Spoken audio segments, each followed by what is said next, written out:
speaking of committing national suicide, it seems that the United States, under the Biden administration, has decided to do exactly that. I refer to the southern border of the US, what is going on there. I refer to the governor of Texas and other Habit. governors, yes, um, taking action to prevent illegal crossings into the United States, and federal agents undoing that which they are doing. In other words, they're erecting razor wire fences on private land with the authority and agreement of the owners of that land in Texas to prevent illegal immigration and smuggling and human trafficking into the United States. Not to mention bringing in drugs, terrorists, etc., into the United States, which we can speak about. And the federal bureaucracy and agencies are undoing that which the Texas agents are doing. How can one explain, in your view, these policies of the Biden administration, which have allowed something like 6 million foreign illegal nationals to enter the country? Securing a majority of voters going forward in the future. That all of these illegals, I call them illegals because that's what they are, pouring across the border, will eventually gain some kind of citizenship or not to vote. A lot of them just are handed false documentation by Democratic Party activists, and they go and vote. So that's one idea. The other idea is that in order to prevent a declining population, we need this infusion of blood coming in.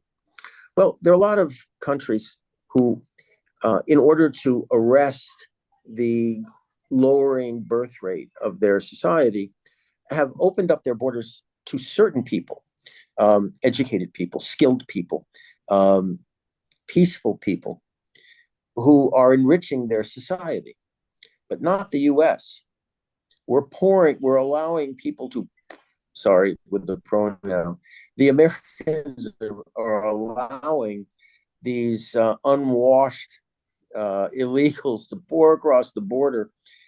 Basically, what's going on with them? Well, they're providing cheap labor. They keep saying to us, we're an apartheid state, we're exploiting the Palestinians and everything. It's the Americans that are doing it. I know when I lived in New York, you go to any construction site and they're all illegal. And they're working for, well, whatever they're given. That's part of it.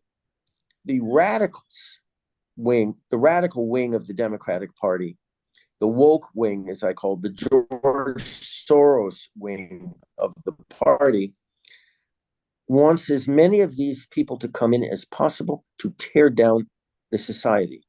The number of gang members, violent gang members, like MS-13 and others from Central America and South America pouring into the country, threaten to completely undermine the safety and security of the American people. With that, combined with the district attorneys, the Crown Counsel, so to speak, being put into office by Soros and his friends. Soros-funded campaigns. Where they have a defund, correct, they fund the campaigns, where they run on a platform of defunding the police and no bail and things like that.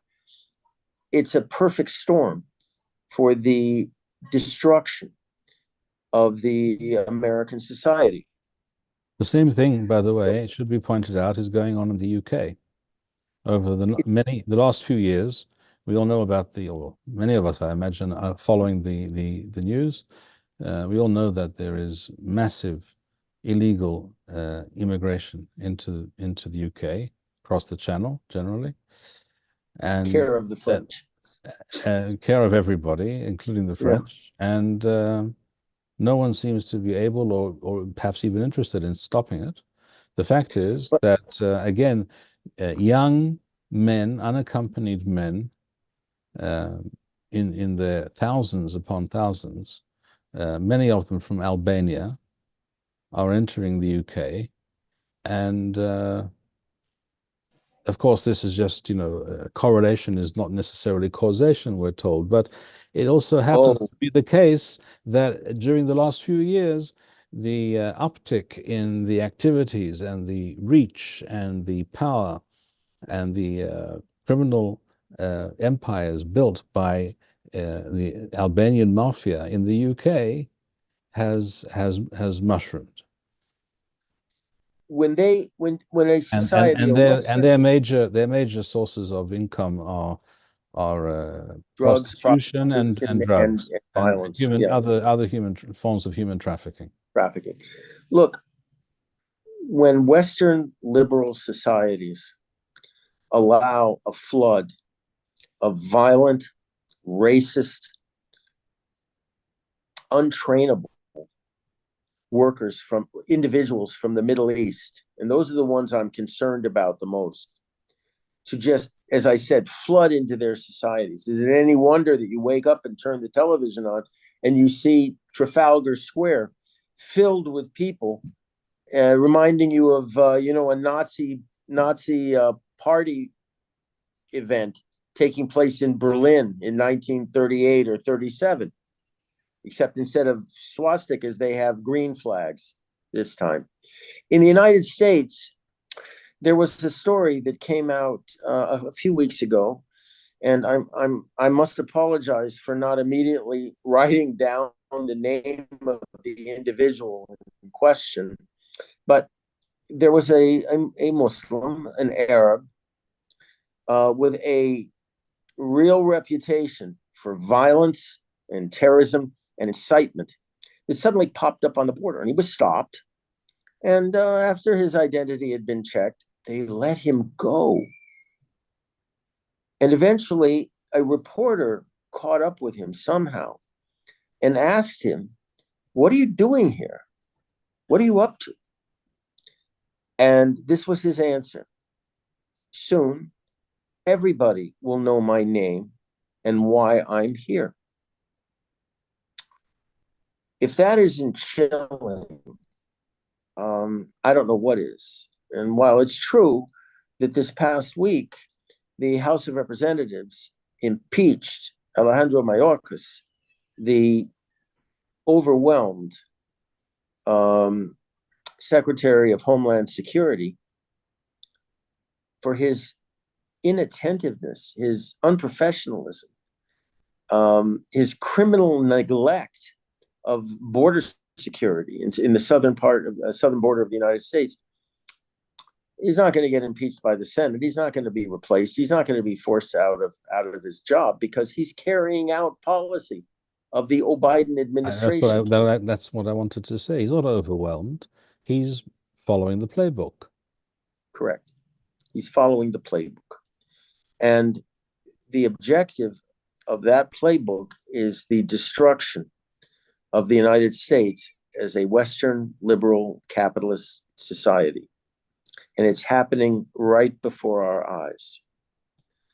So this is why, as a word of caution to the American Jewish community, I've talked to a lot of groups, Jewish American groups, and warning them, your house is on fire. Your house is on fire. And if you continue to rely upon the fire department to put out the fire, while the arsonists are standing across the street with Molotov cocktails at the ready, you're crazy. It's worse than that. It's worse than that. The arsonists are joining the fire brigade. And as I pointed out to some groups, some of the arsonists come from within your own family. So, as far as the United States is concerned, they're finished. Every empire in history has rotted from within before it finally falls. And this is what's And the occurring and the right now. the causes are always the same. It's That's amazing. it's The cause, yes. internal voluntary descent into massive immorality, licentiousness, Corruption, all manners of sexual behaviors that are debauchery. repulsive and, of course, prohibited by the Torah, and were always recognized until recently by all decent people Civilized as societies. decent people as being reprehensible and unacceptable, and of course allowing one's greed and desire for ever more money and luxury to overwhelm any and all other considerations. That was the way of the Greeks. That was the way of the Romans, the Persians, even the British, the French, all the great empires. They all rotted through licentiousness and corruption, immorality, all of them. While we're on the subject and that, by the way, is why Christianity took off in the Roman Empire eventually, after many years of persecution, it should be said. But there was a true thirst on the part of many people within the Roman Empire, which was so corrupt and drenched in blood and in gladiatorial games, so to speak, and other forms of unspeakable diversion, atrocities and panem et circum, bread and circus. There was such a rising, ever increasing level of disgust and despair on the part of many common people in the Roman Empire that Christianity, because it is rooted in the Torah, in the Hebrew Bible. Yes, of course, there are certain things were added to it, and it was interpreted in a certain way. But at root, there are certain healthy, positive, moral bases to Christianity, and that's exactly why it took off in the end, because it was seen as a beacon of light in a very, very dark world.